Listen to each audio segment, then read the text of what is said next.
You're alive. My channel, whenever I would have you on my channel, it was Washington versus Dallas after they played. Not after Washington would get smoked by a pretty good quarterback. One of the best. I say the word best, he's not one of the greats, but one of the best of all time. Drink that Coke. Listen, okay? You made me suffer last year. It's your turn, baby. So, I'm going to read this article from your own website. Oh, this is even prettier, more beautiful. Sit and listen to your own website, boy.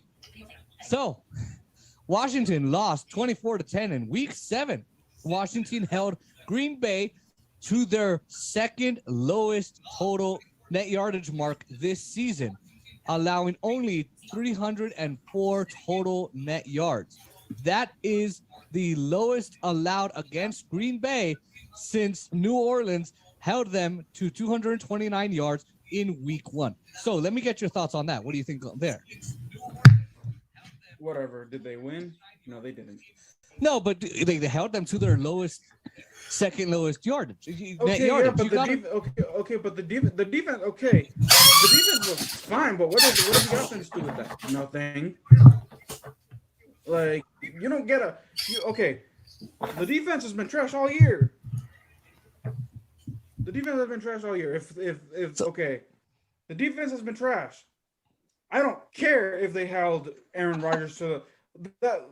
That's basically what the defense gives up on a weekly basis, more than 300 yards. Now, if you said 250, like if it was like under 300, I'm like, okay, yeah, our defense actually showed improvement. But well, okay, whatever. Like, I love it. Wow, you know what I feel like? Wow. I think this is. I'm not even madder now than I was on my own channel. Yeah. See, I love this because Shannon Sharp would do this to Skip Bayless. Skip, you didn't know this, Skip. They're gonna run the ball, and he'd be like, yes. And he'd be like, hee. So I'm doing the same. But okay, let me keep reading. Washington held Green Bay to 57 total rushing yards, which is the lowest mark for the Washington defense this season. Let me keep going. Washington did not punt for the first time since November 5th, 2000 at Arizona. What's that about? From your own website. Hold on, so I was getting some news regarding the NFC East. So I don't know which team it is though. Anyways, I mean, did not punt for the first time since November 5th, 2000 against the Arizona. Who are they? Cardinals. So I mean, what? Is that like? Okay, that's fine. Like, at least they scored. I mean, okay. Let me reiterate. The offense was trash. The play calling was trash. Let's move on. I thought you said the defense was trash. Oh, the team is trash. Okay. Their quarterback is trash. Their quarterback is trash. The front seven, okay. The front seven is okay, but it took them a while to get there. What about your wide receivers, your secondary, all of those guys?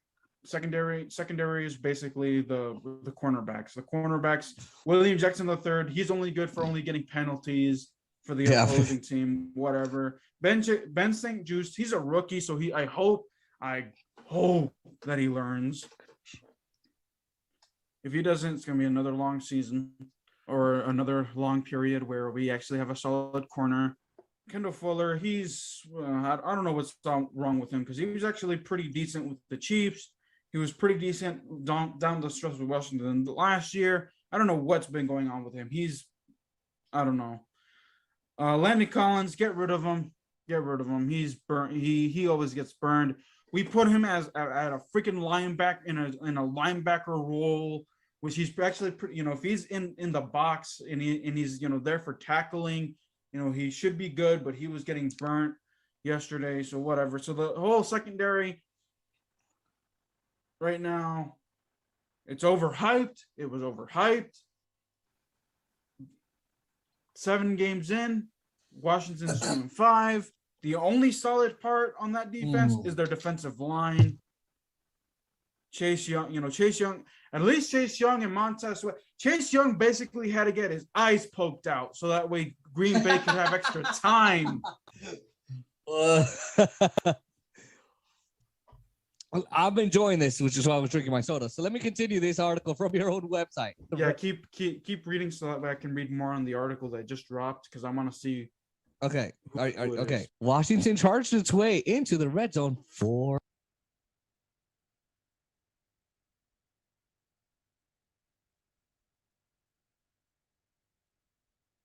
Okay. Oh boy.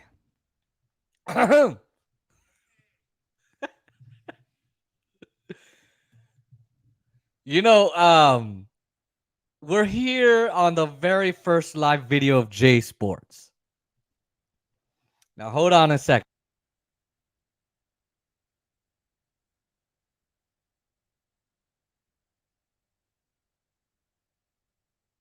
All right. Just going to be checking some comments. So nobody's writing in. Ladies and gentlemen, this week we've got an incredible game. If Dallas makes it incredible. We have Washington this week. For all Dallas Cowboys fans, we got Washington, baby. Now, you know what I can't tell? Well, it says turn off camera, so I guess camera's on. I have no idea. But this week is Washington week on the channel. It's our very first live video. Whoa.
Oscar?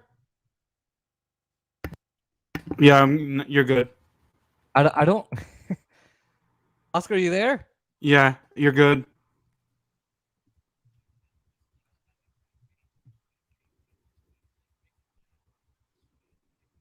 Okay, how come I can't hear you on the headphones? Can you hear me?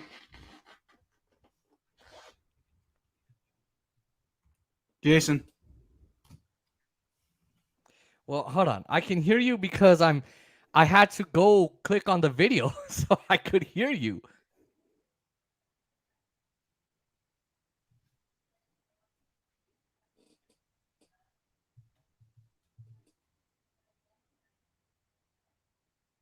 All right, talk again. All right, can you hear me now? Jason. Well, I can hear you through my. Why can I not hear you? The headphones.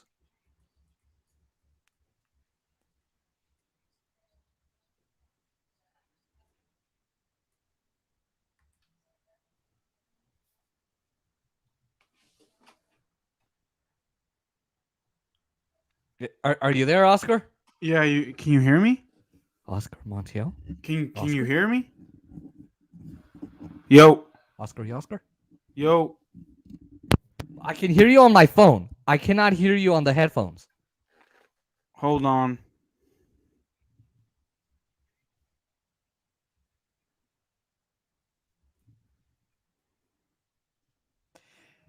Here's what I'm gonna do. I'm gonna mute myself and I'm gonna use voiceover to try and see what's going on. Hold on a second. Sorry about this, ladies and gentlemen. If anyone is watching, nobody's watching, but that's okay.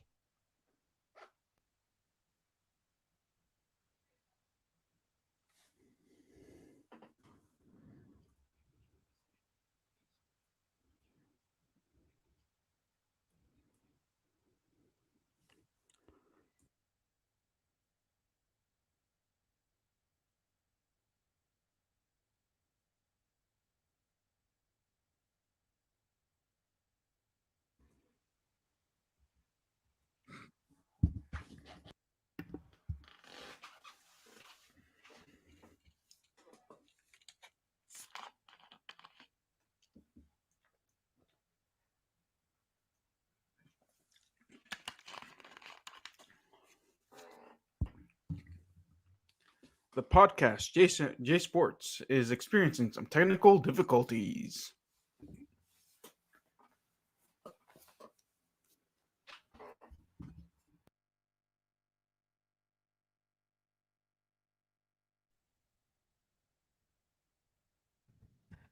That again. That was awesome. J Sports is experiencing some technical difficulties.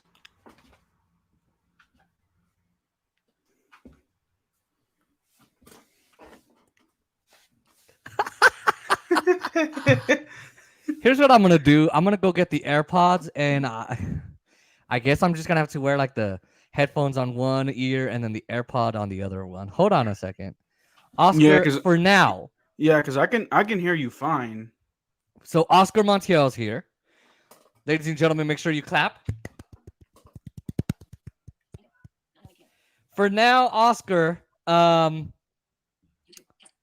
why don't you Do you need me to ad talk lib? to the peoples Do you need to? and do you let need me them to ad know lib? a little about a little more about your sports background while I handle this technical difficulty?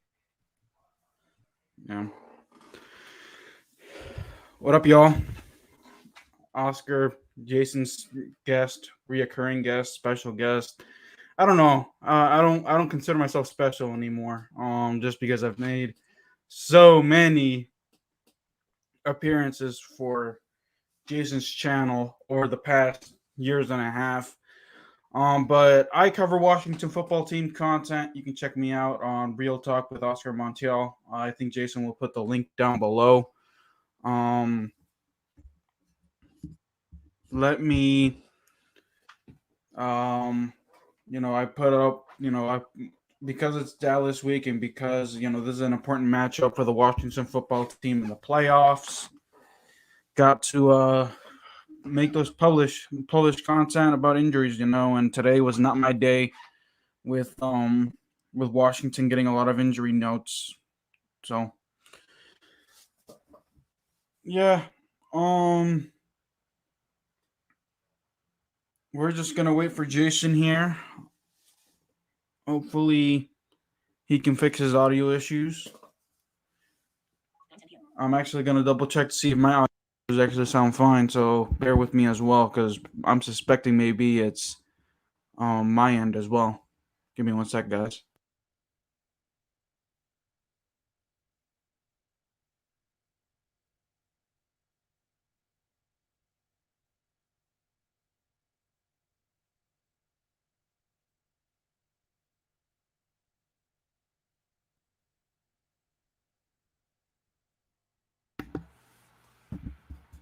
All right, so I'm testing out my audio right now.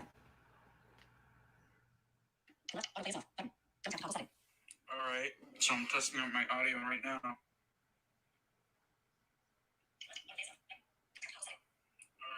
so I'm testing out my audio right now. Alright, so I'm testing out my audio right now. More actions. Previous. Rewind. Pause. Button. Next video. Selected. Play. Full screen. Track position. 14 full screen. Button. He can fix his audio issues. All right. So check to see him out. Does it actually sound fine? Yo, you good? So, Oscar, I think you can hear me, right? Yeah, can you hear me?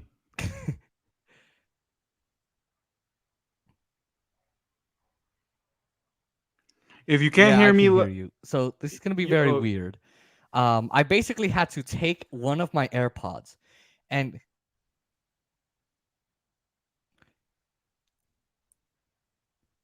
then I had to basically connect them to my phone, put it in my ear, and then like I'm listening to you through that, and then talking through the microphone of the computer. Oh, Jesus. if you want, I can try to switch mics and see if it's something to do with my mic, because sometimes I don't know why, but sometimes my Yeti doesn't like to. Yeah, why don't you try and all right, let me switch over and see if that's any better, and if not, sorry, I was just saying, why don't you try and leave the studio and then come back? All right, give me 1 sec. I'll text you when I'm backstage. Yeah, try and do that. Okay. Ladies and gentlemen, for now, I am just going to play that video you were listening to or watching, and hopefully we can get these issues resolved.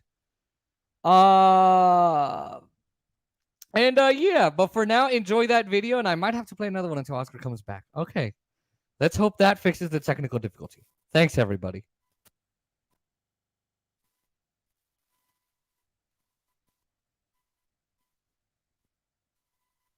Time Sunday afternoon. Oh no! Don't get me started. Don't get me started, Jason. 4 times. All 4. Cannot help it. All 4 times. It could not produce a touchdown against the defense that failed to get a red zone stop in its first 6 games. Oh, come on. Oh, man. And like I said, I don't know, Taylor Heineke, what was he doing? My thing is, what was he doing? Like, this is what he literally does.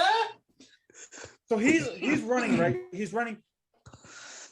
If he would have kept it going, this is what happens. He could have had a touchdown, but no, he literally had to put his head down and go head first into the end, and he got touched. You're killing me. I got a bad cough right now, and I'm laughing my ass off. And then on the next play, on a 4th and goal, this is what he does. He grabs the ball, and he tries to reach when he didn't need to. He could have either just snuck it in or like just handed it off to I don't know who. And this is the most dumb thing that he does. He literally, so when they counted it as a touchdown, so apparently like when you're in like Green Bay, like they have this thing called the Lambeau leap. I don't know what, I guess like you do like a leapfrog thing where you leap over a player or something. I don't know what it is. Like to pay homage to like Brett Favre or whatever. And that's the one thing that he does the Lambeau leap prematurely, and they didn't count that touchdown. Oh my God. Yeah, so here's this. A too early touchdown dive by Tyler Heineke, followed by a failed quarterback sneak from the 1-yard line, was responsible for the first empty red zone visit while the second occurred the very next drive as Washington's offense on the 3-yard line couldn't connect after going for it on 4th down. Oh, God. In the fourth quarter, with Washington lurking at Green Bay's 12-yard line, a Heineke pass intended a Heineke pass intended for Adam Humphries was picked off in the end zone. Oh, Jesus. Oscar. Washington managed to secure a 45-yard field goal from Blewett. Chris Blewett. Chris Blewett, okay. But it came with just 2 minutes and 30 seconds left in the fourth quarter, which the team was in desperate need of more points. There is a positive to be gleaned in that Washington was able to move the kicks pretty down efficiently against a top-tier defense. However, there's really no sidestepping the fact that this number is a tough one to stomach. The stat sheet will only show 2 Washington turnovers, Heineke's interception and Antonio Gibson's.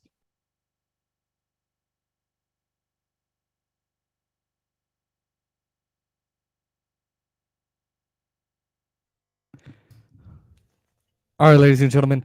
Oscar, can you hear us? Yeah, can you hear me?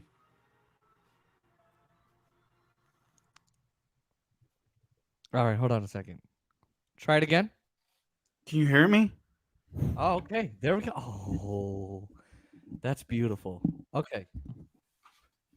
All right, so no more technical difficulties? No, you're coming through my speaker, like the Mac speaker now. So I don't know what the problem was, but I prefer it that way anyway. All right. So, you can hear me, right? Yeah, I can hear you fine. Oh, As you ladies and gentlemen, notice, boys and girls, trying to navigate StreamYard has blind folk does not work, folks. it I does. remember I had the same audio issue when I went live for like the draft.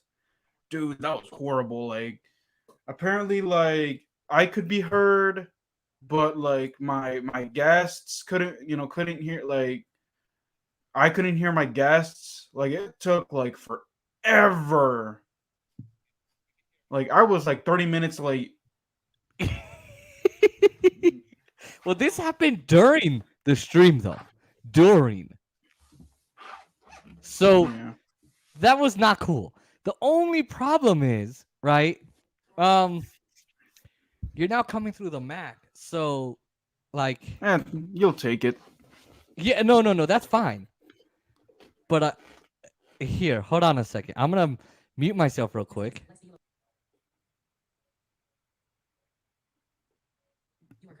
All right. So that's my voiceover. Here, I'm gonna mute it by using the trackpad here. Hold on. Okay. So I've got a friend that's gonna let me know if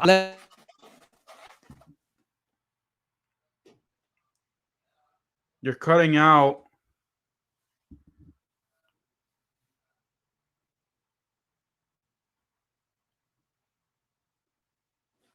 Jason, I can no longer hear you.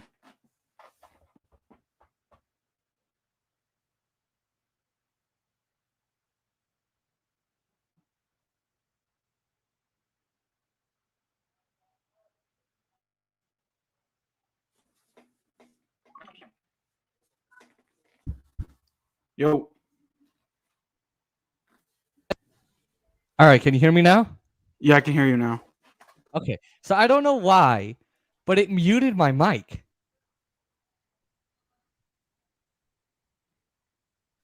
Can you hear me? Yeah, I can hear you. I'm listening. Okay. Yeah, so I like I said, It muted my mic. Oh, yeah, I don't know. This is. I blame you because you're a Washington fan. Is it my fault that Dallas lost 3 out of 4? Is it my fault that your record ain't as good as ours? Okay, chill. You only have one game more. You have one more win over us. Chill. You guys are 6-6. We're 8-4. Oh, okay.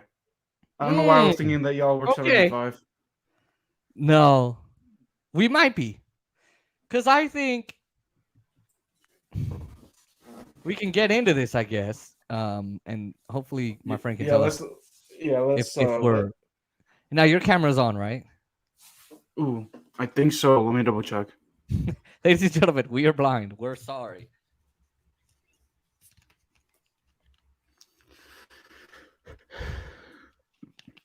Yeah, mine is on.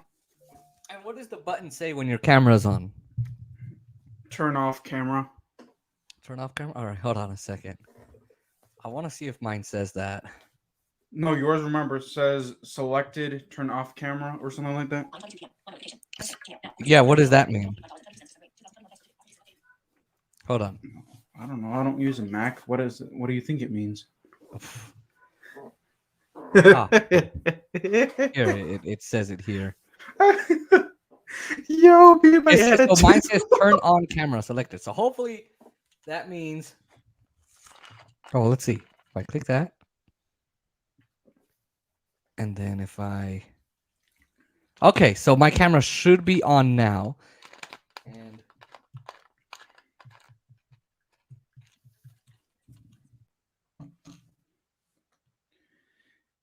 Yo, we literally started the show at 8:45, and I'm literally like almost done with my Coke. yeah, well, if you're for me, so my dad got me a new fridge. Well, it's not a new fridge, it's his, and it's huge.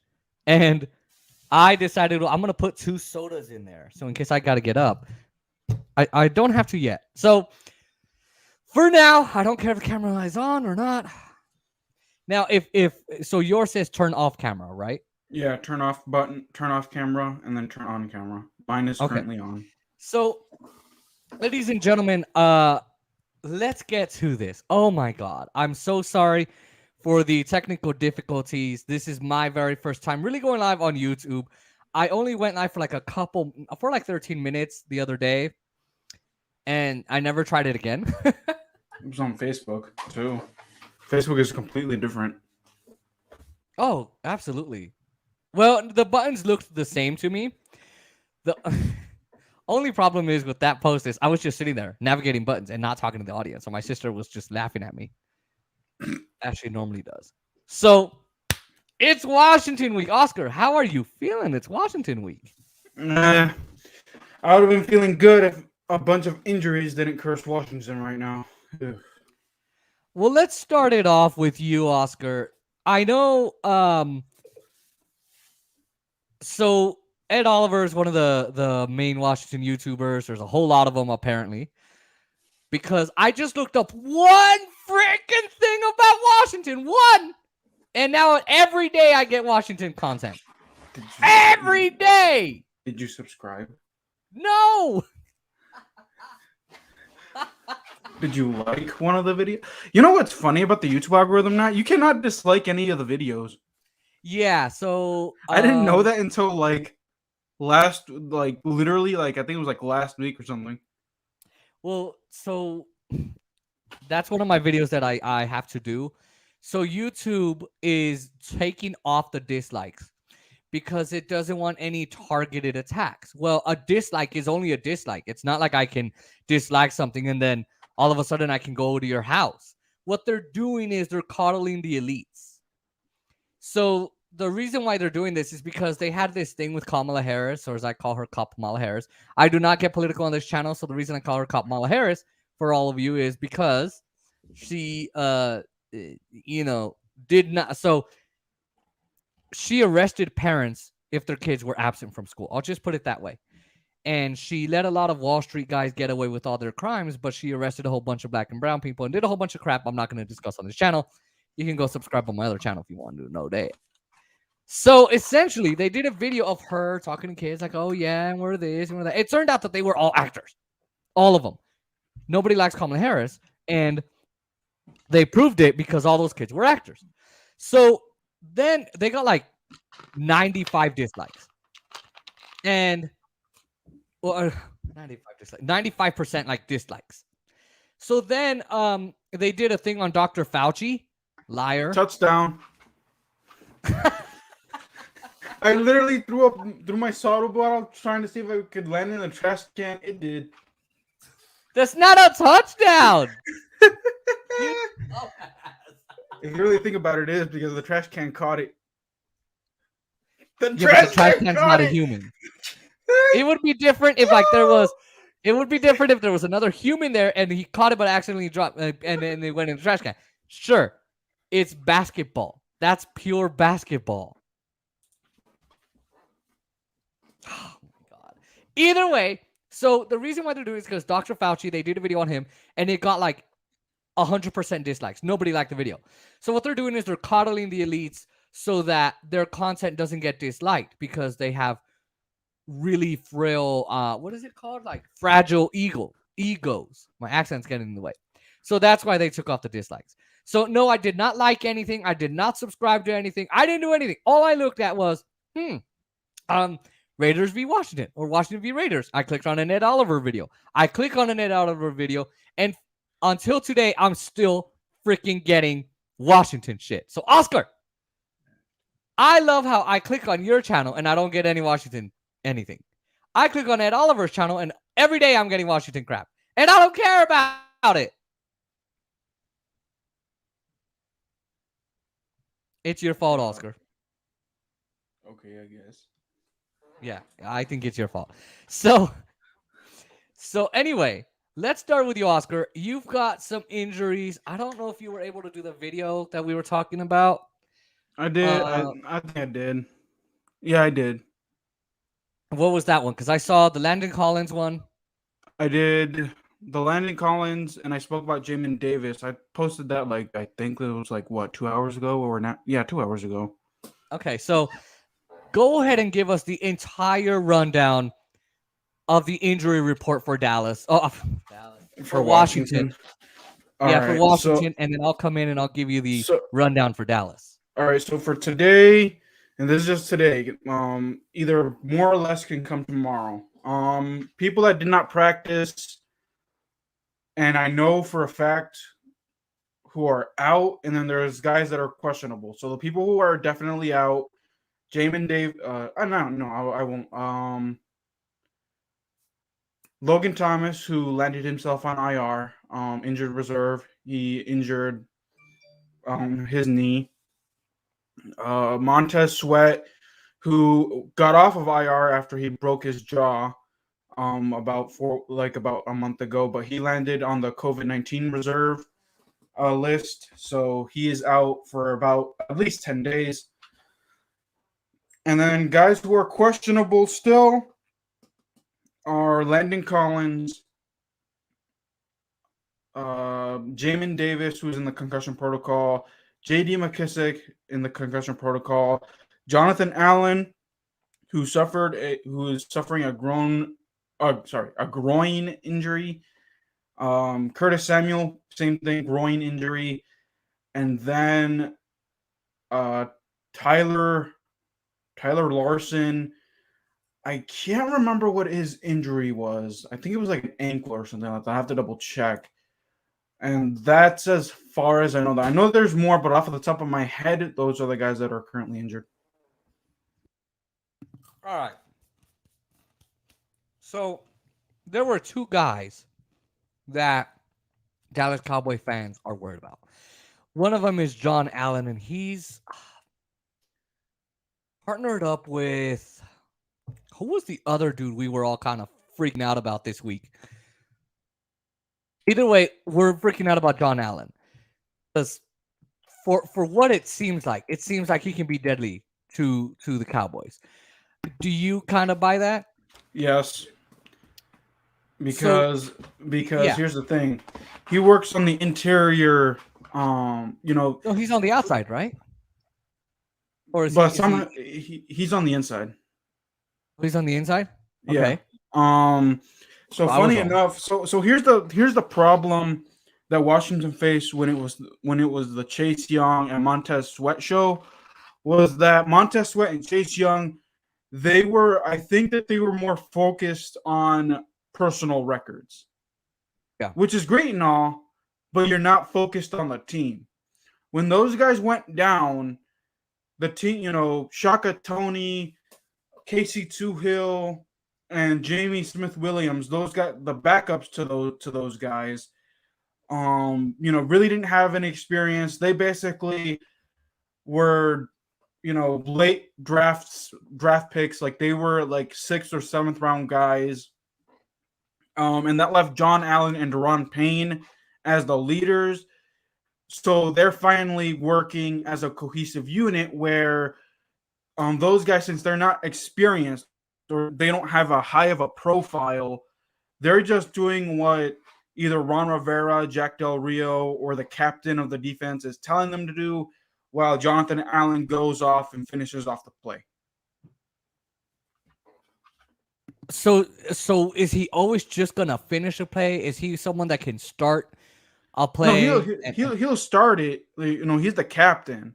He'll start it, but then when he's given the chance, he can get back there, get past the offensive line of Dallas and hit Dak Prescott, or bring down Dak Prescott. Yeah. What about Daron Payne though? Isn't he one of those other big threats? Yeah. He's the complementary to John Allen.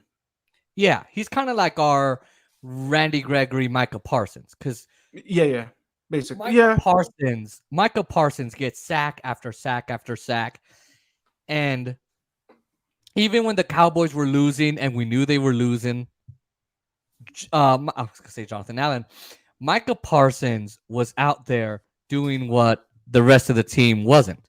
So that's where I'm thinking, okay, well, Micah Parsons, Randy Gregory, and by the way, Randy Gregory is supposed to come back, and I'll give you that rundown. Now, Jonathan Allen, if he doesn't play, how likely is it that he will or will not play? Or let me switch it. So how likely is it that he won't play? So I don't know, because he didn't even show up on the injury report until like today. Mm. So it depends on how severe the groin injury is. Sometimes they just show up on the injury report because they either tweaked something during practice or warm-ups. So he was limited today. So, there is maybe that 80% chance that he plays, 20% that he doesn't, but lean more towards the 80% that he does. All right. Now, Landon Collins, of course, most likely not, as of right now. As of right now, it's not looking too good. Because he does have like a lower leg injury. Because I remember he tore his Achilles last year, and I don't know if it's the same foot that he, tore his Achilles on. So we'll have to wait and see. I think that's more of a game time decision type deal than anything else. Yeah.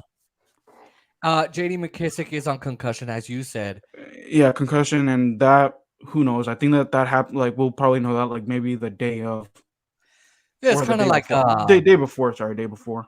Yeah, it's kind of like what CD Lamb was as well, and they said, "Oh, he might play," and everyone's looking forward to it. And I said, "Don't bet on it. Don't bet your money on it. Don't put your money on it." And they said, "Well, no, he failed a couple of neurological tests or psychological tests or something like that." Is there any player that's injured right now Chase Young is out, and I remember that was a big blow to Washington. But it's seeming though that Washington has done well even with Chase Young out. Hey man, 4-game winning streak without. Exactly. So hold on. Ad lib for a second because my grandma just walked in. So the reason I asked that question of Oscar was, he had done a video, and by the way, for any of you watching, please subscribe to Oscar Josue Montiel's channel. In fact, let me do this real quick. I'm gonna get his hold on. All right, I'm back. While you keep talking, Oscar was doing a video and about Chase Young, and I continue saying what you were about Chase Young. I'm gonna post your channel in the description real quick. All right. So Chase Young back. Oh, when was it? I think it was the Buccaneers game. It could be I think it was either the Broncos game or the Buccaneers game. I want to say it was the Buccaneers game where he tore his ACL. So that means that he's basically out and done for the year. Hopefully he can be back by the beginning of next year. We'll have to wait and see, because torn ACLs, they take about maybe 9 to 12 months, unless you push yourself and rehab, you can come back in six months, 9 months. Because I know when I was in high school, I befriended an athlete, and she tore her ACL like maybe a year prior, and the doctors basically said that she won't be back to normal until maybe 9 to 12, for 9 to 12 months. But then she came back, she pushed herself, because it's the competitor instinct, and she came back within 3 to 6 months. So that's some injury update on Chase Young. Hopefully, we'll have to wait and see. I think that he should be back by the beginning of next year, maybe September next year. I just hope that, we'll have to wait and see. Okay, so knowing that, so he's got that ACL, and of course Logan Thomas just avoided an ACL tear. Damn. We were thinking in Dallas, oh shit. Why am I cursing on my own channel? This is live, folks. Normally I'd edit that out. We were thinking on Washington in the Dallas world. Oh my god. If he's out, oh boy, but it's not a torn ACL for Logan Thomas. I'll get to him in a second. My question was, before Chase Young went out, what difference did he make for the team? I mean, he was just general. He was a guy that got back there and put pressure on the quarterback.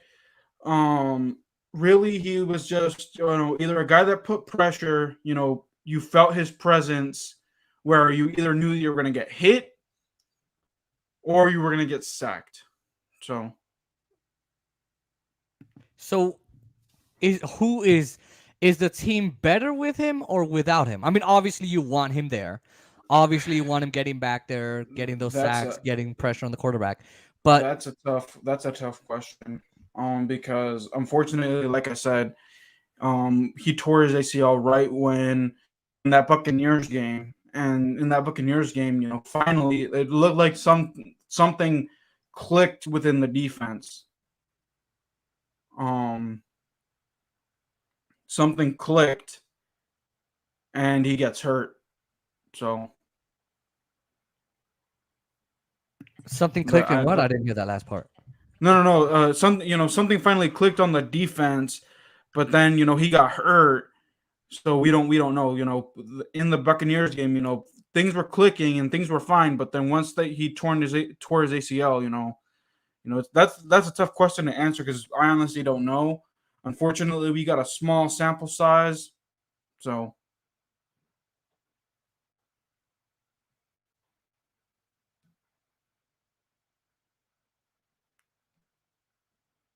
Jason.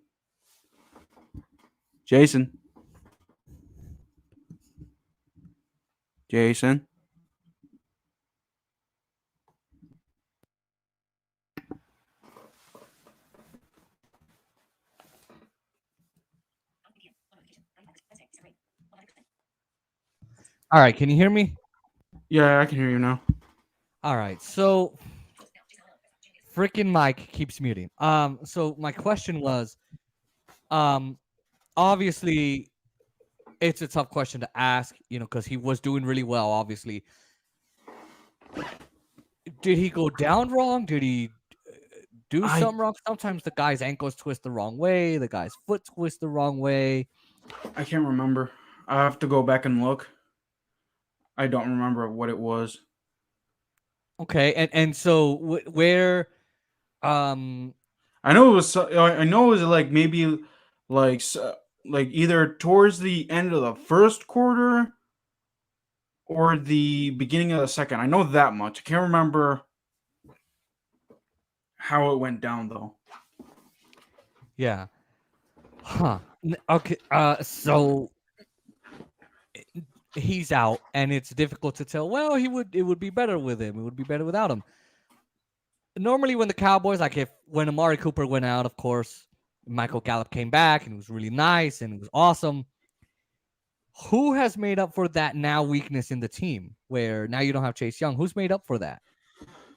The guys that are left, like I said, John Allen, Deron Payne, Matt Ioannidis, the young guys, the 7th round draft picks or the undrafted free agents like Shaka Tony, who's been coming along nicely. He has like 1.5 sacks. Casey Hill, James Smith Williams. So those guys. The rest of the defense has stepped up. It's hard to name one person. Landon Collins is another one that was able to. He was flying high, making tackles. He had like a sack and a stripped and a forced fumble before he got hurt in the Seahawks game. So basically, the whole defense came alive when the main, when Montez Sweat and Chase Young went down. That last part, I didn't get that. What do you mean? It cut off for me. Oh, okay. Basically, the rest of the guys who are healthy, has stepped up in the absence of Montez Sweat and Chase Young. Right. So where Cowboys have the issue, sometimes an injury happens and it just takes the team out. Michael Gallup hadn't played since week 1, but they really made up for it. Your team has recently done very well. By the way, I don't know if you want to check, but I posted your channel in the description. Let me make sure it actually worked. Hold on a second.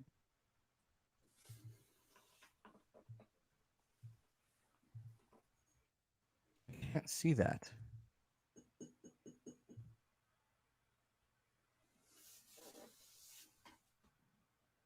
All right, so it should be there. Yeah. I'm not gonna look. Oscar, if you want, you can look. So, all right. So, yeah, you've got we again because of the technical difficulties. It took forever for us to kick off, and I have to get some other things done. I kind of want to not do that. Yeah. So, man, let's get to the meat and the bones, man, because it's kind of getting late on my end. So, Oscar has a bad time, ladies and gentlemen. So, I just need to go somewhere where I can cool down because in my room it's burnt, it's like blazing, and when I'm sitting, mine is too, and I'm mad about it. So on our side, Randy Gregory is set to return. Let me actually get my notes on this. So let me see here. And by the way, there's going to be a lot of noise. My mom is home, and every time they come home, I don't hear anything. Oh, no, you will in a second. That's what I'm saying. They're getting in. So there's injuries, of course, with Dallas. Randy Gregory he's designated to return at some time this week. He's been battling, I think it's a calf injury. Stephen Jones and the rest of the Cowboys are kind of publicly saying like, oh no, he's gonna return. He's gonna return. That's our plan, to play against Washington. And and we'll see how practice keeps going this week. Look, he has a real chance of playing this week. Calf injuries are not that great. And look, Dak got really lucky that his calf injury was not what Randy Gregory's was or Michael Gallup. Another injury guy that could be coming back is Mr. Neville Gallimore. We should see him play this week. It should be more definite than Randy Gregory for the Cowboys. He hasn't played this year due to the painful elbow injury that he received. So the Cowboys were kind of taking it cautiously. They were saying like, hey, 6 to 8 weeks. But look, we're past double. We're double past that. So there you go. And let me make sure I don't have any more injuries. Now I guess I don't have any more injuries in terms of the Cowboys right now. Oh, Ezekiel Elliott. There's a debate right now to keep him out of this game. I think Tony Pollard could take on Washington. Pollard, Same here. He's not as great as normally. Yes, that is true. As Ezekiel Elliott, but together they've played some great games. I think again, he's got more than 700 passing yards or rushing yards and all of that. That I don't remember all the facts that Mr. MD Pearson was going over. Obviously, I prefer Ezekiel Elliott against Washington. Obviously, but my thing is, I would. Yeah, are you sure about that, man? Because Ezekiel Elliott has been contained against Washington the last few times. He has, but again, I think, and again, you guys have you played Andy Dalton, Zeke was there. I don't know. I think he's better this year, but again, I think Tony Pollard is fine. Again, he had that 58-yard run that got us that touchdown last week. Now, granted, we were playing a very bad team in Dallas, Dallas was playing a very bad team in the Saints. Taysom Hill at the helm and leading it, it was bad. But yeah, I do think Tony Pollard. We would miss Ezekiel Elliott, but I don't think it would be, so bad at all. Now, your Washington football team, or as we call them, the Washington No Names, beat the Raiders. I'm not saying their city. And by the way, did you notice how I edited that out in the interview? Yeah. Yes. Did you laugh? I was like, I can't believe you edited that out. You thought I was kidding when I said it? Yes. Really? Dude, come on, man. Like, everyone knows the stadium of the Raiders. Okay, but it's Legion people Stadium, prefer to man. try and forget about it. Okay. All right. So, anyway. So, I have a question for you. Would you have a problem with the Raiders if they moved back to Oakland? Yeah, I've always hated the Raiders. Always. When I heard the Raiders were coming, I was like, why? They're stupid. Nobody likes them. They're a mediocre team. Yeah, they can get hot, but I always say this too. The fans are just the most annoying people. And look, I understand it's sports, but Raider fans are the most annoying people ever. They get in your face. They taunt you. Even when they lose, they make some sorry ass excuse. Cowboy fans are like, dude, what the hell? Jerry Jones, this, that. Everything's wrong here. And we're very critical of our team, not because we want to be assholes and all that, but I mean, come on. They're supposed to be America's team, and when they lose, we ask questions. The Raider fans, oh no. Like, so Tyler, the folks on the channel know Tyler now. I'm sending him those audio messages, and the thing he does when he calls me is, Cowboys suck, F you, suck my dick. Yeah, the Cowboys are really bad. I'm like, whoa. We're talking about your Raiders. You guys lost. We didn't. We weren't playing today, number one. This was Sunday. We weren't playing against you. Yeah, we lost. And then he said, oh, but who lost last week, huh? Who lost against us last week? And I was like, it doesn't matter if you won last week. It doesn't matter if you won every single week prior to this week. You still lost to the Raiders. Or you still lost to Washington. a game you were supposed to win and by a touchdown at least. And Tyler being all cocky, I got it. It's 20. What is it? 24-17. I don't see a reason Dallas can't. That Washington can beat Dallas. He didn't see a reason that his weapons were so strong, and yet Raiders fans, but you saw the interview with MD Pearson, right? And Tyler, right? And he was saying, he could have made this catch, but he didn't. And MD called him out. I always want to say his actual name, but I don't want to upset him. He called him out and said that's some sorry excuses. So anyway, we've hated the Raiders. My family and I've hated the Raiders since they were in Oakland. I was about to say Brooklyn. So no, I've always hated the Raiders. I always will hate the Raiders. They're mediocre. Now I want to go over this. So you guys won, and had you guys lost, we would have already won the NFC. But no, the NFC East. But no, Oscar, your team had to win. By the way, can you hear my soda machine? No. No? No. Okay, here, hold on. How about now? No. All right, so it sounds like a vending machine in my room. So either way, you guys won. Now Dallas is 5 away. There's a debate over whether you guys can win every single game and overtake Dallas. If they choke, yes. Now, let's go over both teams' records here. Dallas lost in Denver, came back and obliterated and beat Atlanta to death.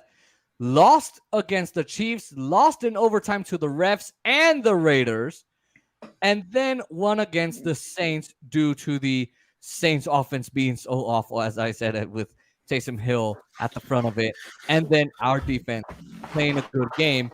By the way, our offense needs to fix that running the ball up the middle.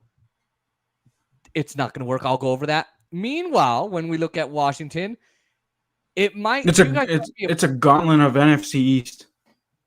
Yeah, like it's this week the Cowboys, next week the Eagles, the following week the Cowboys, the following week the Eagles, and then they wrap up against the Giants. I think we play the Giants coming up. I'm not sure. I didn't look that up. But looking at your guys' losses, though, and wins, you lost against the Chargers, although that was not very reasonably close. You beat the Giants soundly, lose to the Bills, beat the Falcons, and then you have 2 different 4-game drives here, or 4-game swings. Week 5, you lose against the Saints. Then you lose to the Chiefs, and they're not an easy team to beat. You lose to the Packers and the Broncos. But then again, that Packers game, I would question it. But since then, you guys have gone kind of good. You got I don't know what happened. You guys have woken up. You guys have gotten hot because you upset the Bucs in a bad game that really Tampa should have won. They beat the Panthers narrowly, and then they won 2 straight close 17-5 and 17-15 games against the Seattle and the Raiders. So, look, for both of our teams, it's time to win the NFC East, but especially for Dallas. If Dallas does not do it, oh, God. I know you're going to have fun. If Washington takes the Cowboys. Yeah, but I'm gonna tell you this. I don't think you gotta. Okay, those stats and that record is great, but check this record out. This is why I'm actually confident that the Cowboys will. I'm gonna say win at least 1, but I would not be surprised if they win 2, and here's why. Dak Prescott I'm gonna get to him. In the 8 meetings against Washington is 7-1. And that one loss, there was some controversial play call where the kicker could have it was like a weird penalty where I guess the Cowboys went off sides or false start, whatever. I was watching Skip and Shannon this week. I can't remember if it was today or yesterday.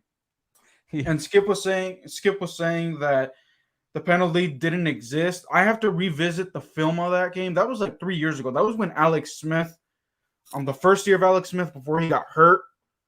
That 1 year, that was the only game Dak Prescott lost to Washington.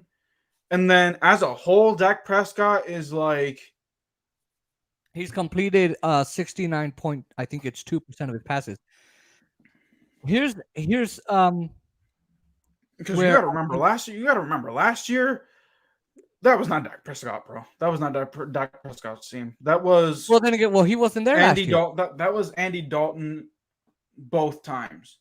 And Andy Dalton is not that, he's trash. Like, whatever. Like, this year, I would not, like I said, I say that they're gonna split this year, but like I said, I wouldn't be surprised if Dallas wins both games. I wouldn't be surprised either. Here's my worry. Remember with the Raiders game, the media was, oh, they're gonna win, they're gonna win. There was no way the Cowboys were gonna lose. Come on, look at the Raiders, look at the Raiders. Look at Dallas. Now, look, I will always say F the officials. I will not say that because I don't want to say the F word on my channel. If this was politics, I'd say it day and night. Oscar, you have no idea how difficult it is for me not to curse. Yo, I know it's hard for you. It's like torture, but that's why I have my soda. So whenever I feel like cursing, I say, yeah, that mother. Yo, you literally took a drink. I am so done right now. What? I'm so done. You literally took a drink. Yeah, I have to. Hold on.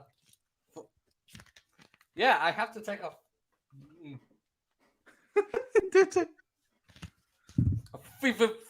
drink because otherwise I'm gonna say something. So anyway, the effing official. Hoo-wee. The officials. Yeah, you said it. Terrible calls. Look, I think 2 of those calls, sure. But 4 DPI calls? Really? But here's the thing. The Raiders, they got cheated themselves. At least, I don't know if you saw that game, but like the Raiders got raided. Because remember on like the end of the game, I think it was like Bobby McCain like pulled, I think it was like, what's this dude's name? I always forget. Hunter Renfro's like jersey or whatever. And basically he got away with it. Yeah, very clear pass interference call. Absolute pass interference. That should have been at least a 10-yard penalty. And they didn't call it. But at the end of the day, the Raiders lost. So that made exactly. It was a double-edged sword for you. Like, I really don't want Washington to win, but at the same time, I hate the Raiders. So I really wanted Washington to win, but I knew the Raiders had the better chance. But the Raiders offense played like jack. They were really bad. They were absolutely. What did they did a punt or something like that? It's just. And in the beginning, when you scored that 7, there was no defense. The defense was good enough that it kept you at 7 for a while. Yeah, it was like when I saw that 7-0, I was like, "Ooh, this is actually gonna be a high scoring." Like I was anticipating the Raiders to score a touchdown, like literally like 5 seconds afterward. I was like, "All right." No. Once we got to about 10, 5, maybe 8.5, 10 minutes of the first quarter. No, I would say the second quarter. Once we got to about the end of the second quarter, I knew there was no touchdowns coming. And if there were, being the third or the fourth, and I was right. And it wasn't going to be a very, very high-scoring game. It would get to about the teens, Because the offense for the Raiders weren't playing like they normally do.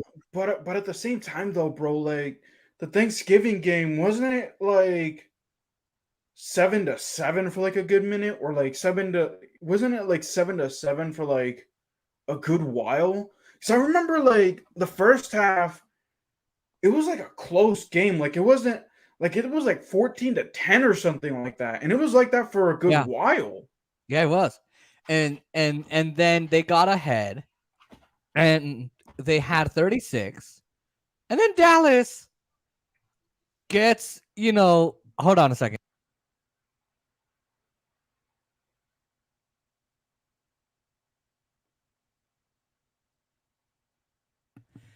Sorry, my mom's like, I don't know if you heard it. No. I legit hear nothing.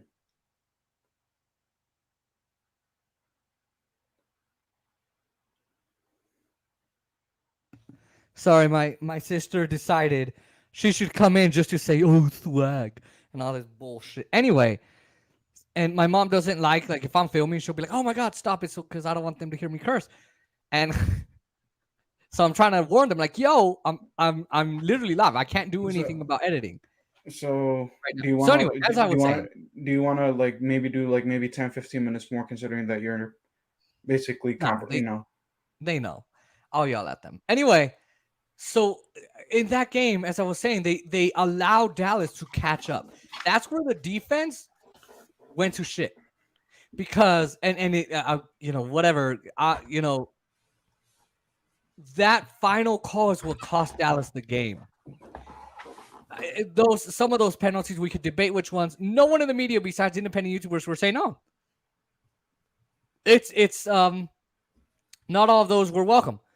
So anyway, I want to get to this. Well, then again, bro, like, the fanatics, like Skip Bayless, like I told you, I guarantee you. No, he said some of them were justified. He said all of them were justified, actually. Oh, okay, because I was about to say, because I think I could have sworn he said not all these were PI calls. No. He said they may not have, but he said I could see them being fully justified. I'm like, what's wrong with you? You know me. I'm perfectly capable of criticizing any of my teams, and I'm not afraid to do it. You've seen me criticize the Golden Knights and trash them, basically. But that to me was awful. I want to get to something here that with the return of, I want to look at the defensive depth chart. We could have a unit including DeMarcus Lawrence, who you were looking forward to in the playoffs. Actually, you said that on a guest host video, the second one you did for me. Osa Odigizua, Neville Gallimore, Randy Gregory, and then bringing in Michael Parsons. You mean Dorrance Armstrong? That's a great pass rushing group, and Dallas needs that. But we also need interior guys to have some good production. You mean Dorrance Armstrong? Because I was a fan of Dorrance Armstrong. I wrote his name down wrong. Yeah, Dorrance Armstrong. You were looking forward to him. He's been out. But if we can get Dorrance Armstrong, Osa Odigizua, Randy Gregory, Parsons, and all these guys in here, Gregory, that could make a huge difference. And Gallimore, that could make a huge difference for Dallas. If that's the unit that goes out and plays, what should be Washington's strategy? Well, you know what's going to be interesting, dude, for this game is that it's going to be the battle of the offensive lines. Because Washington, even though they had to shift a lot of sorry, what? The front seven. No, offensive line, like the offensive side, the blockers for the offense. That's right. Because Dallas has been a top offensive line for many, many, many, many, many years. Like, that's something that you got to give credit. As much as you hate the guy, you got to give credit to Jerry Jones for that. Yeah, because he built that. Washington, with all the injuries that they got, all they do is plug and chug. Like, they're like, okay, fine, you're injured. Okay, we'll throw you in. You're next. Next man up. And it's been working for them. So it's going to be the battle. Who can protect the quarterback the most? Who can provide the run lanes the most? Yep. Basically. So I'm looking forward to that matchup right there. I think it's going to be a good matchup. I want to see how Trayvon Diggs and Anthony Brown do. Anthony Brown had a bounce back game against the Saints, but again, it's against the Saints. So although I'm happy we won, absolutely. Well, not to say anything, dude, but all Washington has as a weapon is Terry McLaurin and Antonio Gibson. And the way that front seven of Dallas, I do not expect a big game from Antonio Gibson, like at all. Really? Like if J.D. McKissick can't go, like if J.D. McKissick can't go, and if he's not cleared, I don't expect Antonio Gibson to have a big game. Not with that front seven. If the front seven of Dallas is healthy, I don't expect Antonio Gibson to have like the big game that he had, or the two big games that he had last year. I don't. Well, I mean, and he had big games against Andy Dalton too, and other injuries. But then again, you got to remember the defensive coordinator from last year is not there anymore. This is Dan Quinn. Exactly. So like, which by the way, I don't know why the Falcons let him go. I just don't understand. Because he, as a head coach, he sucks. He was never able to recover after blowing a 28-3 lead to Tom Brady and the Patriots. That's right. If he was a coordinator, because him as a coordinator is that he's actually pretty decent. He produced the Seahawks Legion of Boom. Exactly. But what else were you saying? You were no, but like aside, so the Dallas front seven is fine. So basically, all the only key weapon that Washington has, is Terry McLaurin. Now I know what you're about to say. Well, Trayvon Diggs got burnt by Terry McLaurin last year. Yeah, that was last year again. Different defense coordinator, and plus Trayvon Diggs has like what? Doesn't he have like what 9 interceptions? 9 interceptions on the year. Yeah, that's where I was saying. Trayvon Diggs, as MD was saying, he kind of gets burnt all the time, where he jumps at the wrong time. He reads the plays wrong, and sometimes he's not where he's supposed to be. He's not doing what he's supposed to do. But as I argue, the ball always finds Trayvon Diggs. It always finds Trayvon Diggs. So Trayvon Diggs is also very good at shadowing players. Always good. Now look, has he messed up? Yes. In Denver, he did not have an interception like I thought he would. Anthony Brown, I want to see how he does too. And I know you said, hey, younger is better in the hockey, football, and baseball interview. But I do want to see how those two work. Now, by the way, I just have to mention, Dak Prescott has 13 touchdowns, 1 interception, and he has 244 yards on the ground and 4 rushing touchdowns. So I just yeah, I know.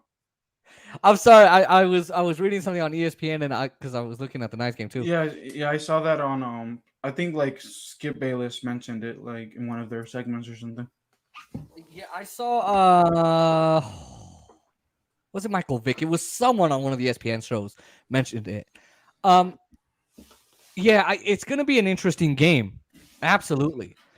So I'm looking forward to seeing how the front seven does. You want to see how the offensive line does for your team and my team. I want to see how Brown and Kennedy is out. Maurice Kennedy is out on the IR. I want to look at Taylor Heineke. Now, he is the quarterback for Washington, and who is he replacing? Ryan Fitzpatrick. I think he's been a pretty solid quarterback recently for you. Not the best quarterback in the league, but an NFL quarterback nonetheless.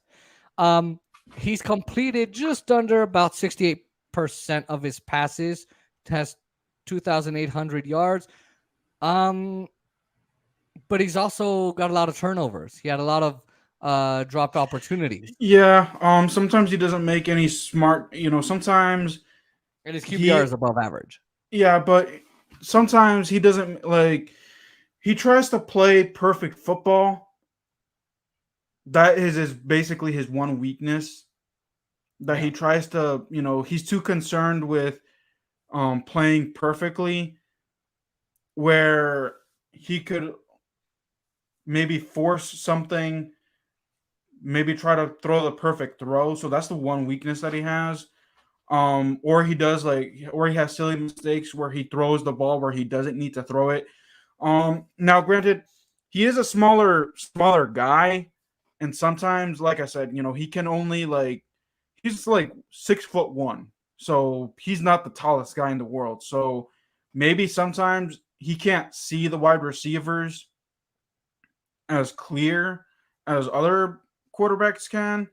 So maybe sometimes he's trying to bet on trying to make the best play and hoping that his guys get it. That's the only one thing that Taylor Heineke has against him, is that the turnovers that he commits, they're just dumb mistakes or him trying to be too perfect or trying to make the wow play, as they say. But we've seen that a lot less in your games. I don't watch a lot of them, but I didn't see a lot of that this last game with the Raiders. The interception that he threw was because of that. It was a bad Oh, throw. is it? Okay, Yeah. okay. So yeah, because I walked away and then I walked into the room and I heard interception and I'm like, what the happened? So and that's where the Raiders caught up a little bit, right? That's Yeah. where he kind of gave them that chance. Yeah. Now give me this opinion. I heard this on a sports radio show. I had to go somewhere today, and I was in a lift, and the guy was a Cowboys fan. So he was a Cowboys fan, and he likes the Washington Capitals, which I thought was the weirdest matchup I've ever heard. But they say, they were saying on the radio show, quote, I wrote this down. Now he's like a Ryan. It's one of the hosts. Now he's like a Ryan Fitzpatrick. He scares you a little bit because he can do some crazy things that lead to some big plays. But if he's your team's quarterback, he also scares you because, well, there's also some bad moments there too. So, for the viewers, let me know in the comments. Does Taylor Heineke remind you of Ryan Fitzpatrick? Yeah, I heard that. I don't know. I heard the same thing too. I think it was Ed Oliver's channel that we were discussing it, or I heard it on the TV. But I know I heard it somewhere, and I know it was recent too.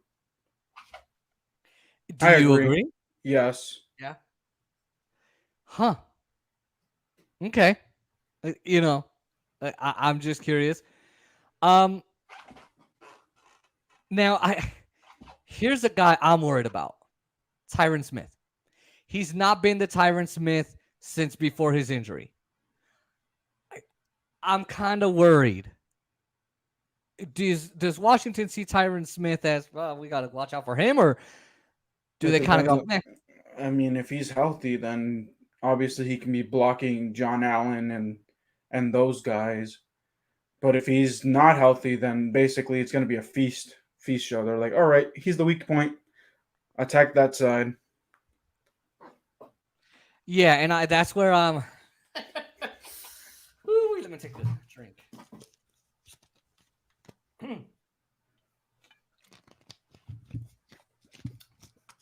Brought to you by Coke. Oh, my channel is sponsored by Coke. Gotta be rich. Anyway, we are definitely worried about that as Dallas fans. Now, Terrence Steele is still on the IR. Here's the thing. When he came in, we were not for Tyron Smith, we weren't very concerned. Well, we were very concerned with Terrence Steele and Landon Collins playing right and left tackle or left and right tackle.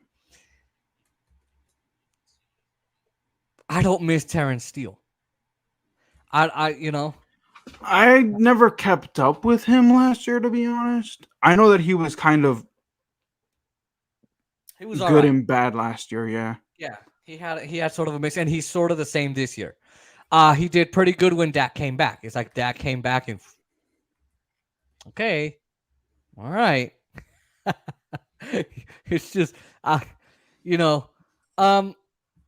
the way, are you sure that there aren't any comments down in the chat? Well, the only ones are like bots. I'm looking on my phone because it's easier, and the only ones that I see are from bots, and then mine where I posted your channel, your channel. Stupid bots. They ruined your plans. No, they are helping me out. But bots? You know what's funny is, the bots, they don't help you in the algorithm. They really don't. And they don't count as comments. No, not really. They do, but there's something where they don't really count. They don't count as views. No. I'm like, dude, I would love any bots commenting. I'll take every bot in the whole world if it counted as views. So I am excited for the game against Washington. I think Cowboys are going to win this one. Is there too much hype? Possibly. Yes, absolutely. But let's talk score predictions. Oscar, I've got it 30-25 Cowboys. How about you? I have it 27-17 Dallas. I have a feeling that it's going to be either 20-17 or 24-17 Dallas towards the end of the game, and Taylor Heineke. Because here's the thing, I don't. Maybe Taylor Heineke's comfortable in the 2-minute drill, but I think us as fans, because I know I feel this way, because literally, like, that's how I felt the last 3 weeks. That he is in the 2-minute drill when it's the 2-minute warning. He's gonna try to do too much, and it's gonna cost Washington in the long run. And that's how Dallas is, either gonna get an interception, force a Micah Parsons fumble, get a sack or something, and then Dallas is just gonna kick a field goal to end the game and end the dreams and hopes of Washington. Wow. I think that Dallas can strike early. What I'm afraid of, again, and MD kind of calm me down here. I'm afraid that either they're going to have a good first half or a good second half. Dallas is known for having either or. Definitely worried about it. Okay. But I'm going to say 30-25. I know it's close. And a lot of Cowboy fans are kind of coming after me like, why are you giving them that much? I don't want to give them that much. I mean, I'm giving them 27-17, so I'm being very generous to Washington right there. I give it 30-25 because Dallas can give it up. I know my team. But if I really want them to win comfortably, I give them 30-20. I think Washington could score a field goal at the end, and there you go. I'm thinking that. It's also, this is Washington week. For Washington fans, this is Dallas week. And I would love to see I would love to be a fly on the wall and get to hear what these coaches are telling these guys on both sides, because my goodness gracious, they better be saying to Dallas, look, gentlemen, this is Dallas week, or this is Washington week. Everybody's got to be on their game. Yeah.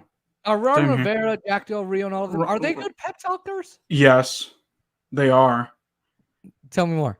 I'm gonna send you the post game, the post game talks that Ron Rivera, like, he's what they do in the locker room after a win, what they've done the last 4 weeks is they literally grab like a rock, and I think they throw it like what is it? Like it's like a bulletin board or something. Like they literally throw a rock at a wall to like motivate them. Throw a rock at a wall? Yeah.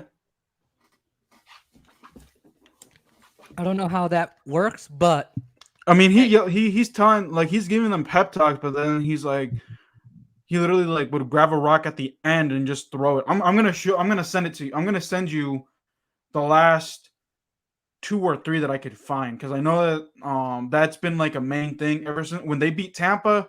They did it like they relied that as a David and Goliath thing, which I understood. Yeah. Good metaphor. That was a good metaphor. But after that, like, I don't know why they made it like a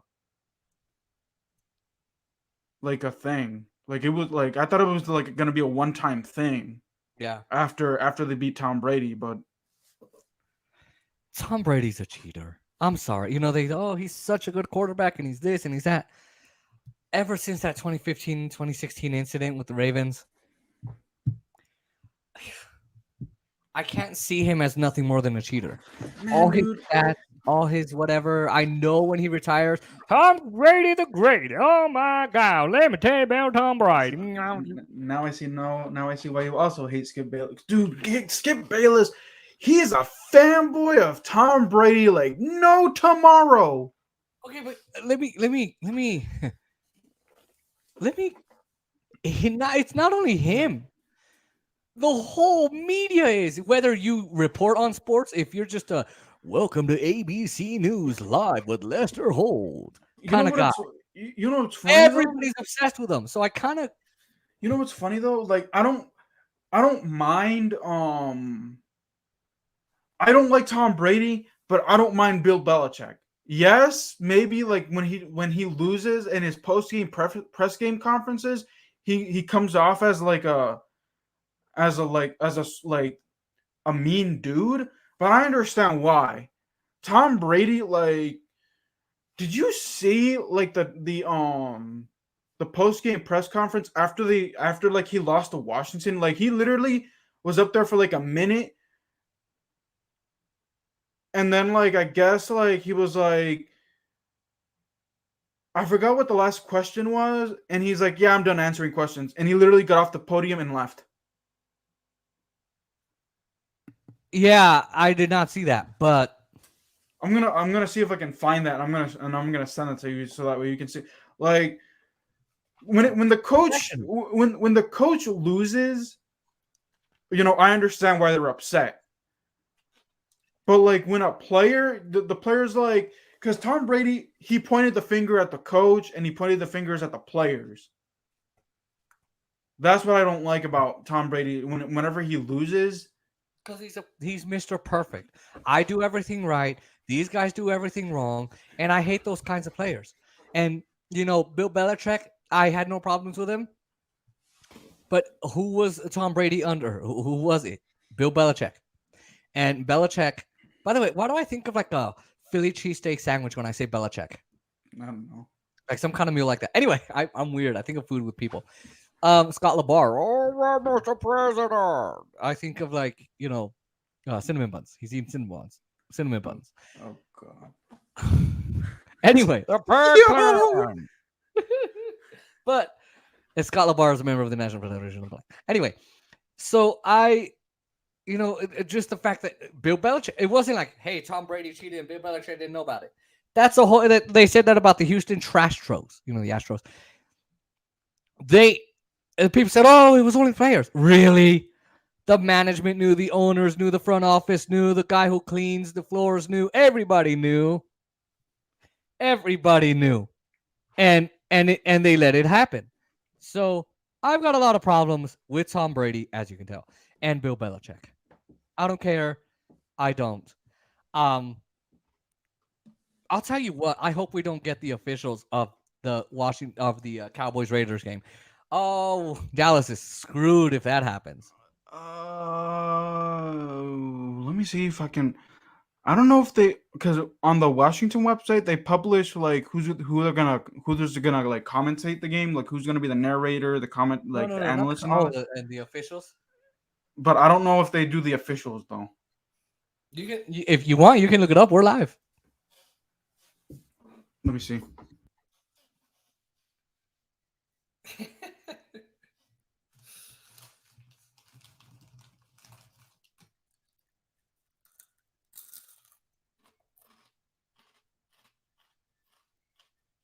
I'm eating.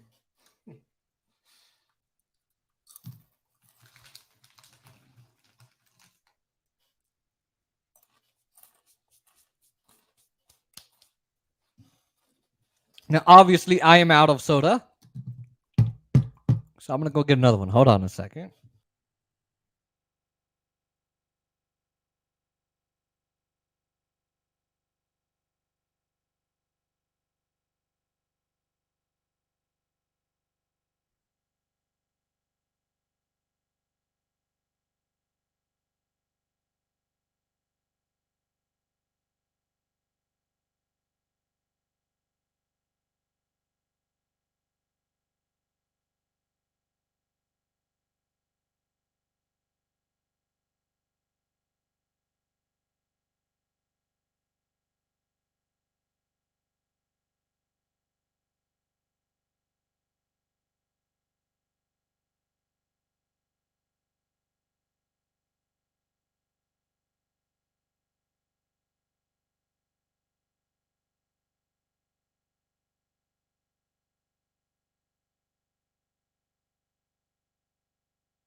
All right, ladies and gentlemen, I'm back.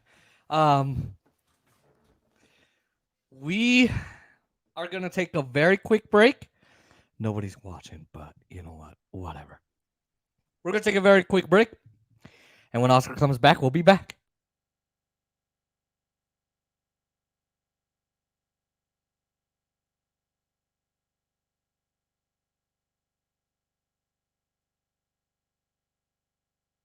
Fumble to start the third quarter. But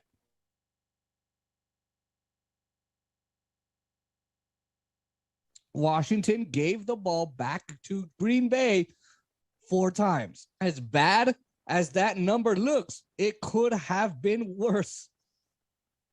Had Heineke and Chase, was it Rollier? Rollier. Chase Rollier not pounced on loose balls that popped out from beneath their teammates on the 2 plays in the second half. The most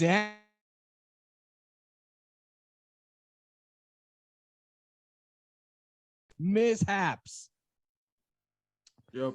There's little doubt that Ron Rivera and the rest of the Washington coaching will be zooming in on that fact as they get back to work this week in Ashburn. All right, final thoughts on that article. Boy, I was laughing my ass off and creating a cough. I know, yeah, exactly. Yeah, I know you're. Next week. Next. No. I was wondering how the hell did they get 17 points off of Washington? How? I mean, if you don't cash in, like I said before, Aaron Rodgers is one of the best quarterbacks out there. So people have taken Aaron Rodgers down, and yet, oh, come on, this is the way Dallas played last year. Worse, much worse than this. I expect better from a team that got a new president in Jason Wright. Snyder's wife took over. Things were looking up for Washington. All right, I'm back. I don't know what to say, man. I just want to know. Hopefully, you know what?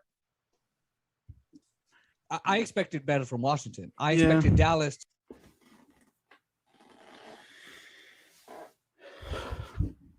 No, I haven't been able to find any official who are going to be the referees.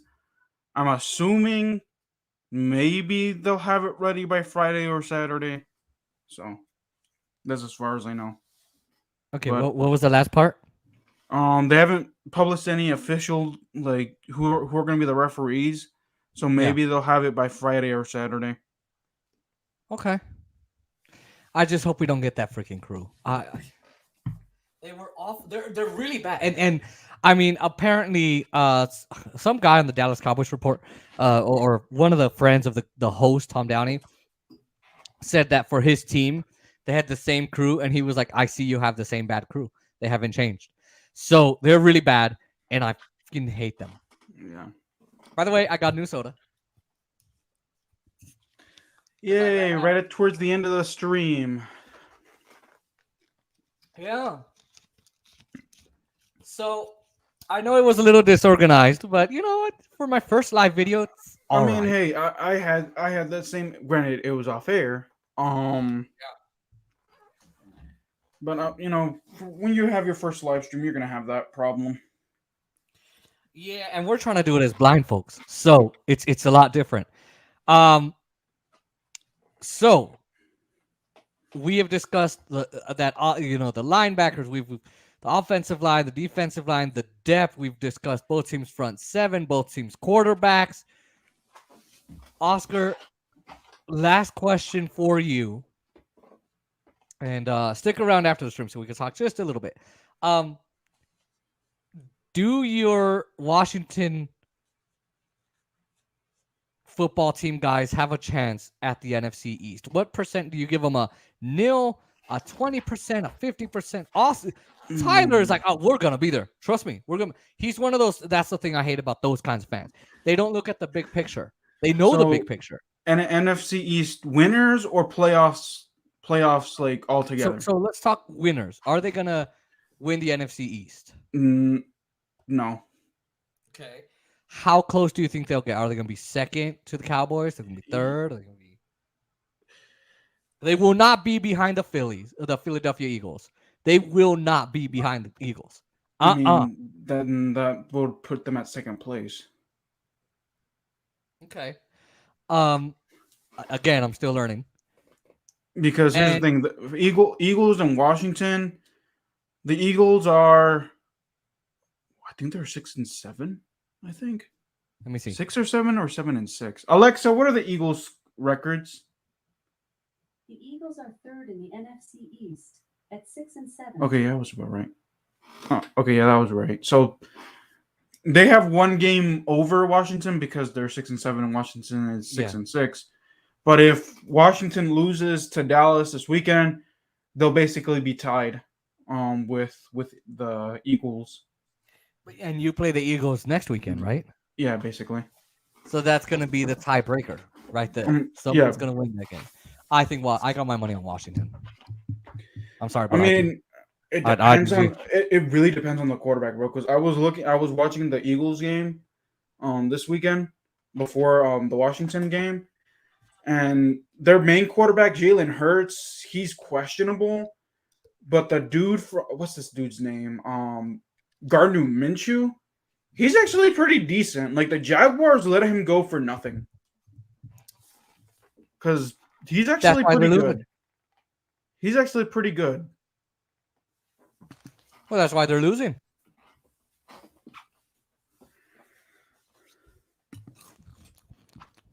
Anyway. Now, in the playoffs, is your team getting to the playoffs? And if so, where? I say they... Oh, wait, I forgot to give you the percentage. So they're not going to win the NFC East, but there's always that... I'm going to give what did I think I said like 25% on Ed Oliver's channel when he asked me that question last week. Mm-hmm. Or did I say 20? I think I said 20. So I say 20% they win the division. Okay. And then I say 30% they make it to the playoffs because they're either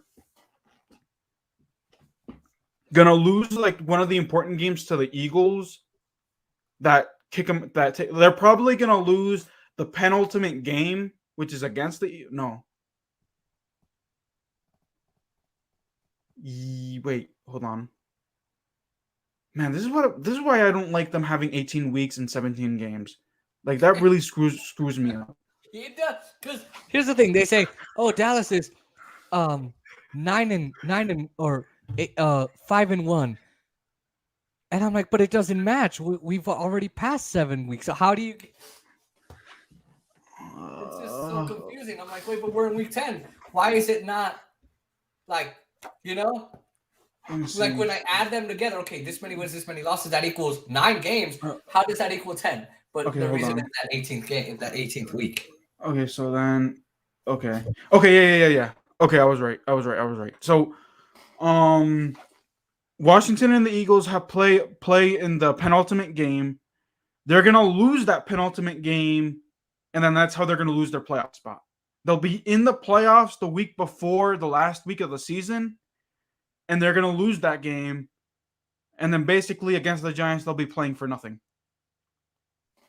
Yeah, but and in that, even if that happens, I think Washington should play like it is for something. Because I mean, as a fan, it would leave a sour taste in my mouth and a really bad memory if they just played like jack shit just because we're not gonna make it anyway. Let's just F around. Dude, you never know though, bro. Like, I remember it was the Alex Smith season, like the 2018 season when he first came to Washington. Washington was 6-3. They were 6-3. And then all of a sudden, Alex Smith goes down and it just derails from there. Like all their players get hurt. And somehow, some way, week 16, like the penultimate week of the season, some no-name quarterback named Josh Johnson like gives them a chance at a playoff berth. And I want to know how I remember this game. I remember I was working with my bro that weekend because I remember it was like the weekend. I remember it was like the weekend before Christmas, like a couple of days before Christmas. So that way we don't have to work that week or that weekend. We would go a few days before. I remember my bro was like, "Oh yeah, Washington's playing, right?" I'm like, "Yeah." He's like, "Do you just want to listen to it on the radio?" I was like, "Why not?" So then we were listening, and it was a competitive game, and it was against the Titans too, because it was against the Titans, and they lost, like literally at the last minute.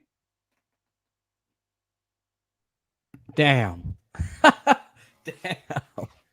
And they basically, so the week after, they basically played for like they played for nothing because like they just play like they didn't want to be there. I remember like so they lost that game, right? And then against the Eagles, they lost like 24-0, like the following week. 24-0. God, Jesus. That's just like a shutout beyond belief. Oh boy. Well, let's hope that doesn't happen, right? Yeah. Let's hope.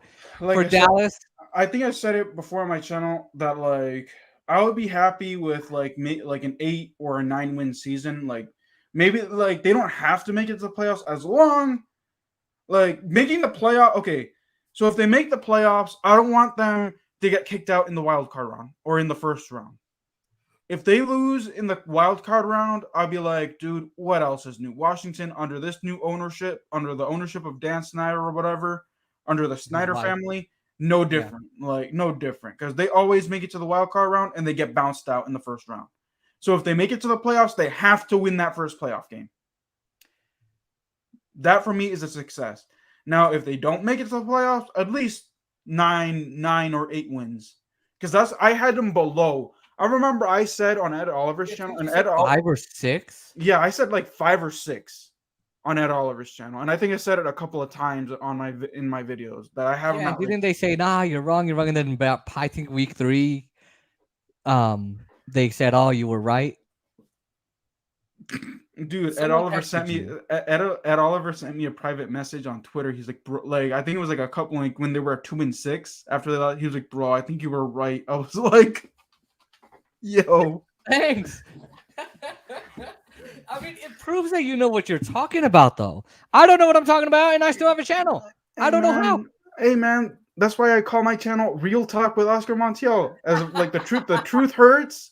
The truth hurts, but I'm not fake. Like I'm not these fanatics or these guys that are like positive all the time. Like I'm down to earth. Like I call it what it is. That's why I watch your channel. Yeah, it's about Washington, but whether it's Real Madrid or Washington, that's kind of the person I am. You know, people go, Jason, you're so negative on the Knights, so negative on Leonard, you're so negative on Fleury, something, so negative on this. Actually, Fleury, I don't think I was ever negative. I say, yeah, he played a bad game. Leonard, don't get started. But people say you're so negative on the Dodgers, so this, and I'm like, guys, I'm not gonna sit here and say everything's perfect. Because there's guys that say, yeah, they gave away this home run, they did the pitch, but they're still the Dodgers. They're still this, they're that. No, give a bleak outlook. Be honest. Like the Raiders game, I was pissed. Like I was not happy. And then you sounded like you lost. Yeah, exactly. And like Ed Oliver, he sounded like he was all happy. I was like, bro, really? Yeah, he said like LFG. Let's go take down Dallas, and I said, you wish. He did say that. So, you can still hear me, right? Yeah, I can hear you. Okay. For Dallas, they need to be hopefully in the number 2 seed in the playoffs because I don't really want to play the Rams. I know with Tyler and all them, they say, oh, you might have to. And I'm like, ah. Yeah, because the Rams, they're not doing too well. So they're going to be in one of those like wild card spots. Here's the thing. Dallas could surely make it to the wild card, but they're in a position right now where they do not have to play a wild card game. I don't want them in the wild card. I want them ahead of that. I want them in the playoffs. Then you're gonna have period. to you're gonna have to hope that either Tom Brady and the Buccaneers lose out somehow, some way, and two, you're gonna have to hope that you beat the Cardinals, who are right now the number 1 seed and they only have 2 losses, Only and then 2 the losses. Cardinals lose out. I give, and it's very difficult. It's hard. I don't know. I don't. I mean, it'd be better to play the Rams than the Cardinals, yes, because I mean they have a not so great, not as good of a record, but the Rams are. Matthew Stafford is finally catching up to. They're like, I remember, like, the Rams are like, oh my god, the LA Rams. Matthew Stafford's gonna deliver us to a Super Bowl, and then like he has like 3 straight bad games. Like I think he lost like 4 straight or something like that. They're like, oh, never mind. I was like, because the thing is, LA, the Dodgers won, the Lakers won, and now it's like, hey, now you need it's to either win. the Rams or the Chargers. Granted, I think that there's more Rams fans than Charger fans. Yes, because which is not, they were the San Diego Chargers before. Yeah. So sometimes I'll say San Diego and sometimes I'll say Los Angeles. It's a little difficult for me to know. But I don't want to play the Cardinals. I don't want to play the Rams. But we're gonna have to play one of those two guys. Would you play the Buccaneers? Or oh my god, Green Bay. No. The role that Aaron Rodgers is in. You think we have a chance? I think so. Dak Prescott and the Cowboys in general, even with Tony Romo, the Cowboys have a really bad record against Aaron Rodgers. Like, no joke. I think that's the one I'm talking to where he said, "Oh no, say what you said first, and then I'll ask you." No, like Aaron Rodgers. I think the Cowboys in the last, ever since Aaron Rodgers has taken the reins for the Packers, I think the Cowboys only won once out of I think it's 8 or 9 games or something like that. It's not a good look. Like that, I think that's the one. If I had my choice, I'd take on the Bucks. Yeah, because Dallas almost beat the Bucks. Exactly, and you could say, Jason, they're further ahead. They have lost games. They lost against Washington. They can lose against the Cowboys. But the problem is when it's playoff season, Tom Brady is Tom Brady. Yeah, basically. That's the problem. So Tom Brady is allergic to September, October, and November.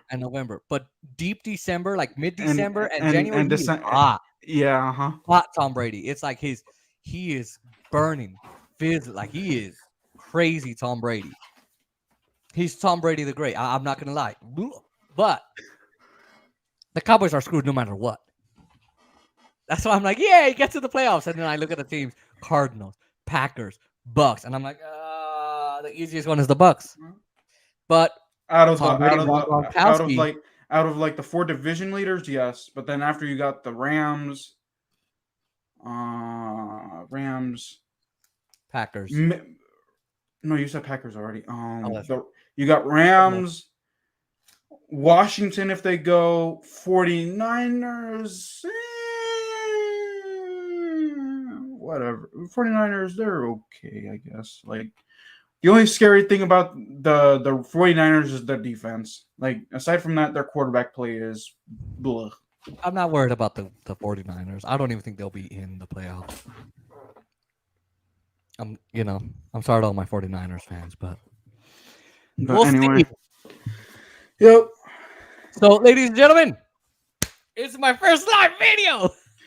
Oh, by the way, are we gonna do a live stream for post game or? Yeah, I'm done. All right. When will that be? I say Sunday right after the game. Okay. So that way we can get our initial reactions. Yeah, give me I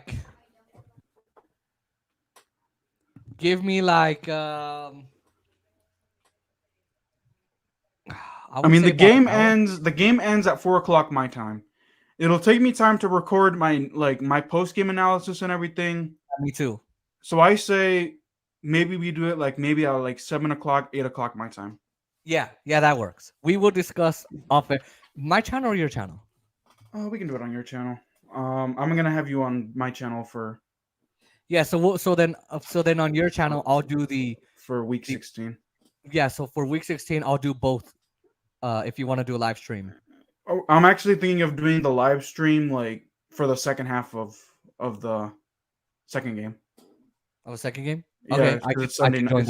It's actually like a prime time game, so yeah, it'll fit perfectly with Prime Target. Like I haven't done anything on Prime Target for like a good minute because my lighting sucks, bro. Like no joke. Like I want to do like nighttime videos, but like the lighting is utter trash. Yeah, I mean, and you're gonna get criticisms from your viewers, but what you could do is get like a backdrop where it shows like blue or like green or whatever. Like get a green screen? Kind of, but it's not an actual screen. But you know how like projectors can come down? True. They have those where you can. They're easy to put up. My brother was telling me the other day I need that. So should I do the week 16, do the preview and the post game with you? Yeah. You're doing both? Okay. No. This is how we literally plan, ladies and gentlemen. Okay. I mean, my channel's gonna be busy anyway, so I'm gonna ask MD because he's a Philly fan to come on my channel for that one. I gotta find the good news about having to face the Giants the last week of the season. It gives me time to like find a Giants fan. Ask MD to find it because he says he's got a lot of contacts. Yeah. But I was muted. Yeah, that's gonna be good. I was gonna do a Phillies Golden Knights thing with MD, but I completely spaced it.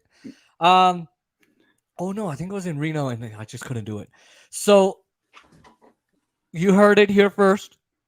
Oscar Montiel will be on my channel again live at 4 p.m. Pacific, 5 p.m. Mountain, 6 p.m. Central, 7 p.m.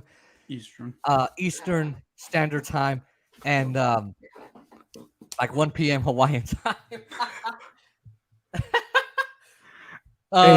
Hey man, having to spend time in Hawaii is not fun when you have like that 6 hour. Like, dude, you are miserable when you have like jet lag going to and from. Like, that's horrible. Like, that's bad. That's awful. Hold on, I think I got a message. Hold on a second.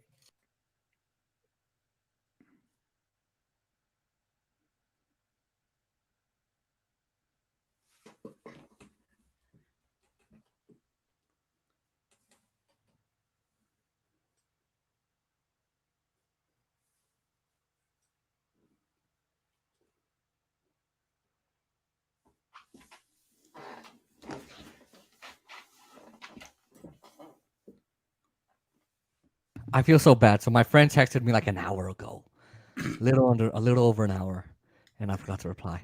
So, oops. Anyways, so you heard it here first. Oscar will be here. We will be live if anyone watches. Hey, maybe we can get Tyler or MD. Maybe. I don't know. We'll have to check. We will be live at 7 p.m. Eastern, 4 p.m. Pacific, 5 and all that. Like I said, get your nachos, get your popcorn, get your sodas. One of us is gonna be bragging. One of us is gonna be miserable. Most likely me, but I don't know. I give Washington a good chance here. I know, and the reason why is because I know how everyone hyped the Cowboys up for Raiders, and we lost it. So I could see it. So one of us is gonna be crying, and the other one is gonna be humiliating the other. I'd rather humiliate Oscar because Oscar can get mean. But one of us is going to be, and hopefully we have someone who's impartial to give us both an ass whooping if we need it, because both teams are going to make mistakes. You know that. Yeah, it's just it's a rivalry game. It is. So they're going to get overconfident. That's the one thing they cannot buy their own hype on Dallas. On Dallas' side, I don't know about Washington. But Dallas, do not buy your own hype. Act like you're down. This is Washington week. It's the one game you need to win right now. But both teams are going to make mistakes. We all know that. So, ladies and gentlemen, that was our first live stream. Make sure you like, comment, share, and subscribe to the channel. Press the post notification bell so you never miss one of these videos. And make sure you subscribe to my other channel, the political channel, if you want. Make sure you like and subscribe to Oscar Josue Montiel's channel, Real Talk with Oscar Josue Montiel. Dude, take out the Josue. It's fine. No, I did. It is. It's already out. It's just Real Talk with Oscar Montiel. Is it? Yes. I guess I'm just used to hearing my phone say Josue. And so like his channel, and comment on his channel, share and subscribe. Only share the Real Madrid videos. Don't share the Washington videos. Anyway. Yo. Oops. I'm a dick.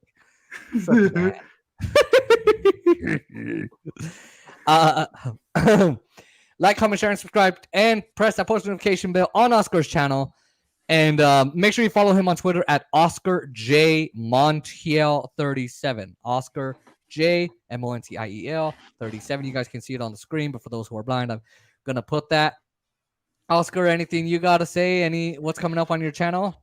So my pregame analysis tomorrow. Obviously, I'll be going over. Oh man, I'm hoping that the injury report doesn't show more injuries. So Me too. yeah, so just mainly that for tomorrow. My pregame analysis. Uh-oh, Jason. Jason, you muted yourself again.